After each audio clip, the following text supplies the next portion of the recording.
anybody pull her down there? Did anybody force her down there?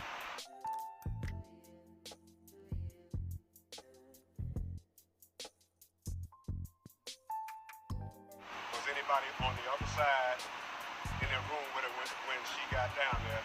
And the answer to that is no.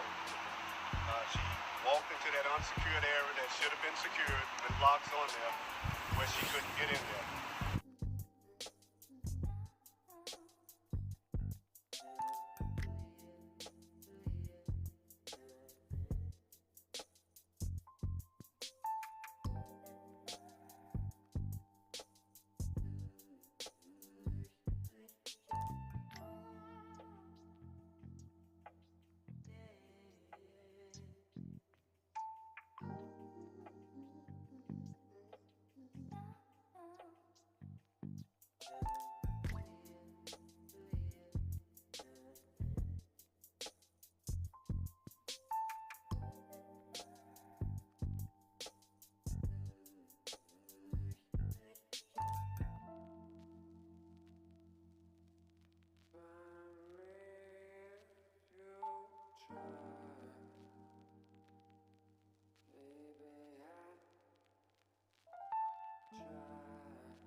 Now, I've been inside the freezer down there, and upon looking at that freezer, you can open up that door.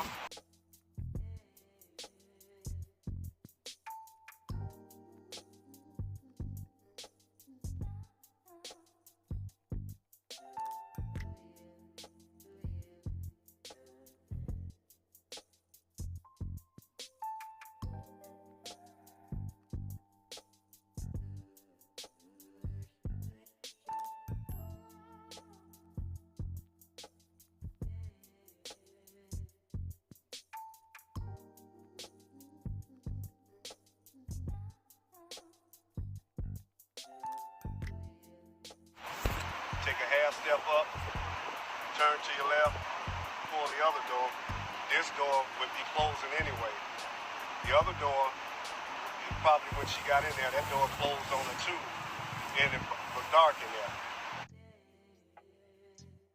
Now, there is a knob that you can push to get out of there, but, you know, that investigation has to go on with the Rosemont Police Department to wait on the toxicology to see what's going on with that. But as far as someone pulling her down there or leading her down there, no.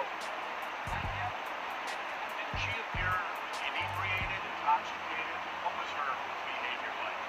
Well, that has to come from the toxicology to tell you what was in her system.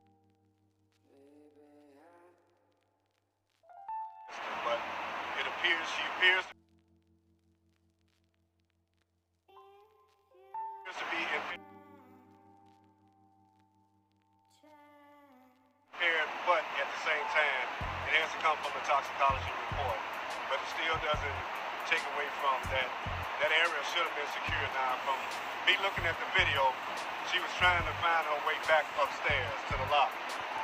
And she was checking the doors, and she was checking other doors, just trying to find her way back upstairs. So, in saying that, she was walking forward where all of the video cameras caught her every movement, and I watched her as she went through the other door, and at the same time, she went through an unsecured area, which is not her fault, because if someone is staying in there with their children, and that area is not secured, you catch a child from going there and open up them same doors, and this can happen to them. But when the toxicology report comes out, you know, it sends it back to another level of what was in her system, and she's not a person that drops fentanyl or these pills that they are taking, and that's not her character. But at the same time, if something was put in her cup, then it goes back to who was in this room and who may have dropped something in her cup. So that remains with the Rosemont Police Department detectives that are working this case. But from my view, no one else was back there down in the unsecured area. Andrew, have the family... You actually watch, give me an approximate amount of time of video that you watched, and make it pretty clear there was no one else with her, right? Well, I watched the video from the time she was in the lobby to the time that she got off the elevator. There was no one with her at that point. There was no one in the back. There's a camera inside that unsecured area, and it remotes every time a person moves or moving in there. So where the freezer's at, that's a wall. So there's no way out that way. The only way out is she has to come out the way that she was coming in. So that would justify and clear that. And they have checked those cameras at a time with a technician to make sure no one alters anything. Just as guilty actors here and with here, Jamal, we all are on the same, I mean not Jamal, but Jedidiah, we all are on the same page in trying to secure and make sure that this doesn't happen, that the videos are not altered, and that the family gets justice, and at the same time that the Facebook infight stops. Because, you know, if you're accusing this person of doing something, you're accusing that person of doing something, then what you need to do, if you got solid evidence that they did something, some foul play to this baby, you need to talk to the detectives and give that information to them. Just don't put it out there on Facebook, because if you put it out there, then be prepared to answer what you put out there. But if you put something out there, just put the facts and the truth.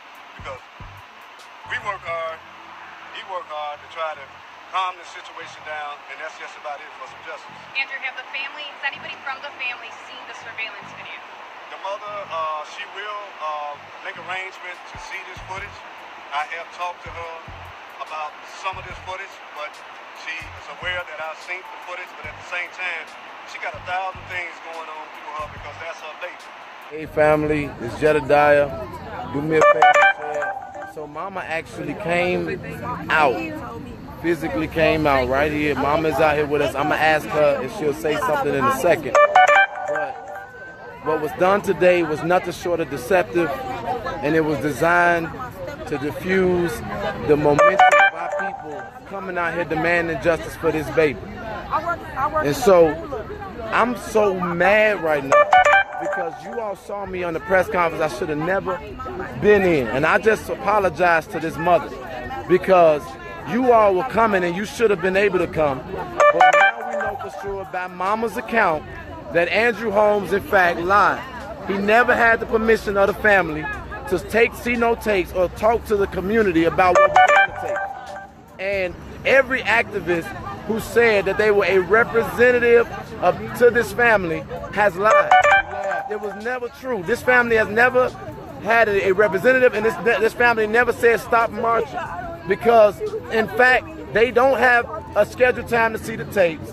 They had to secure a lawyer for themselves, and they don't have the answers, and it doesn't add up. So the mama and the family was never okay with the narrative. They don't even believe that the daughter walked into a freezer.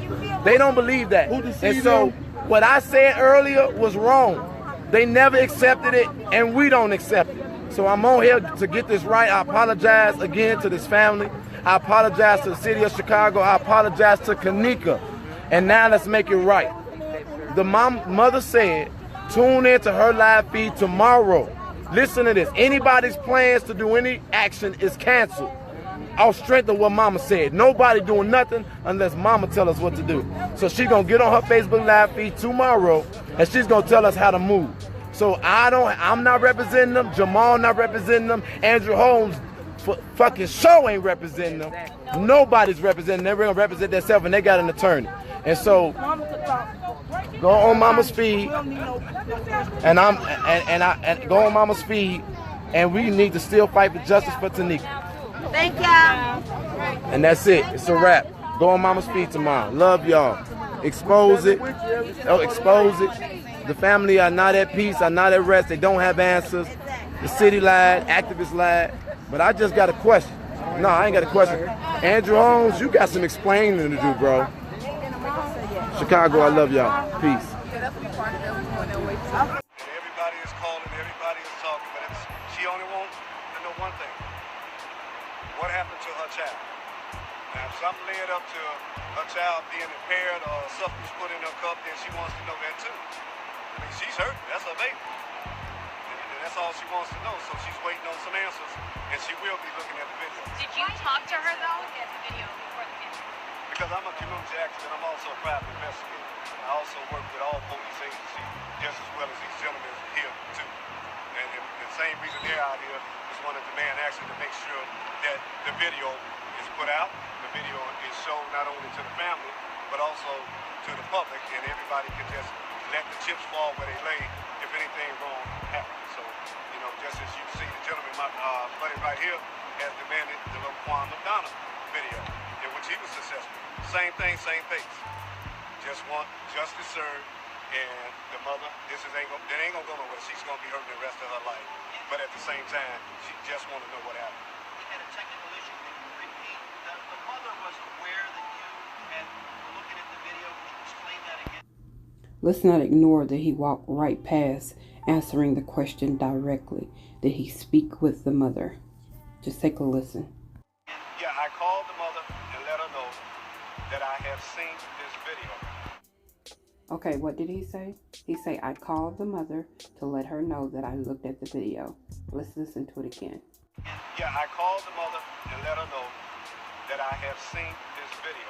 I gave her bits and pieces about it, and she's going to be looking at the video too at the same time. The main thing is to make sure that that family, that mother, see the last steps of her daughter from A to Z without anything being altered. And that's what we wanted. Jedidiah wanted. Will wanted.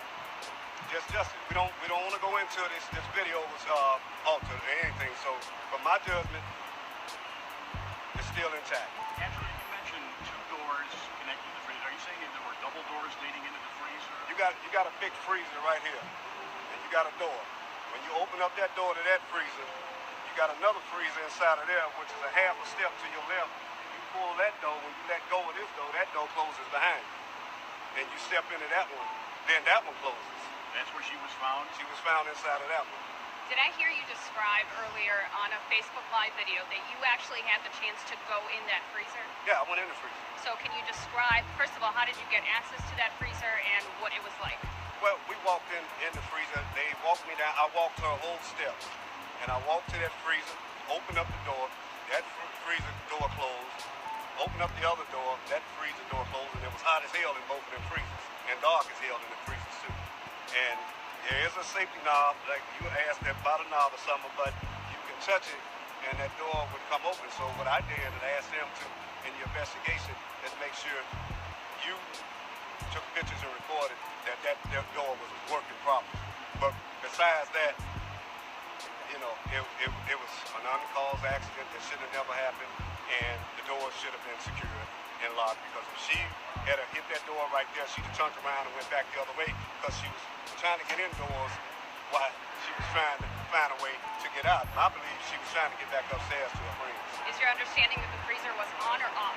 That information I don't know. That has to come out in the report. I do know when I went in there yesterday, that freezer was hot as hell. So it gives me the understanding that it wasn't working, and at the same time, that area where she was at is not even being used anyway. Andrew, how did the family come up with the news? How did they get the news? Were they happy this wasn't Jedidiah foul play?